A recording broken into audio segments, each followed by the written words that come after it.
রায়গঞ্জের বিধায়ক তথা পিএসসি চেয়ারম্যান কৃষ্ণ কল্যাণীর জন্মদিন উপলক্ষে রক্তদান কর্মসূচি পালন করা হলো বিধায়কের কার্যালয়ের সামনে। এদিন তার অনুরাগীদের ভিড় ছিল চোখে পড়ার মতো। সকলের শুভেচ্ছা বার্তা পেয়ে উচ্ছ্বাসিত বিধায়ক। তার জন্মদিনে অনেক অনুগামীরা নিজের থেকেই রক্তদান করতে এগিয়ে আসেন।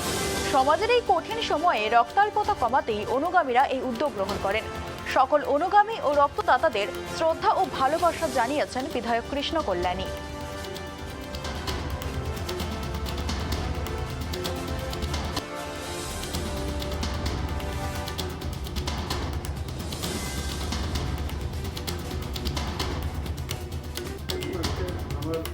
সতীর্থ সহকর্মীরা ব্লাড ডোনেশন ক্যাম্পের আয়োজন করেছে আমার জন্মদিন উপলক্ষে।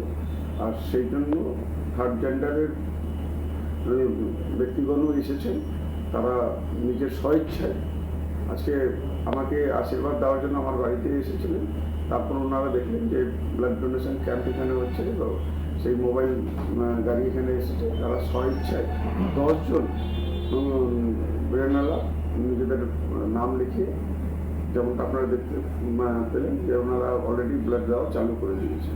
এটা সত্যি খুব প্রশংসনীয় একটা বার্তা। আর এটা সমাজে একটা খুব ভালো বার্তা যাবে যে তারাও সামাজিকমূলক কাজে পার্টিসিপেট করছে। আর আজকে এই ক্রাইসিসের সময় তারা ব্লাড দিচ্ছে। আর আমি প্রত্যেকটা রক্ত দান যারা করেছেন তাদেরকে আমি আমার হৃদয়ের অন্তরস্থল থেকে এই কৃতজ্ঞতা জানাচ্ছি। আর এই ধরনের ব্লাড ডোনেশন ক্যাম্প আমাদের মাঝে মাঝেই করতে হবে, কেননা যে হিসাবে ব্লাড ব্যাঙ্কে ব্লাডের ক্রাইসিস রয়েছে, সেই ক্রাইসিসের জন্য ভাবে নেন অনেক লোকেরা প্রয়োজনীয় রক্ত পায় না।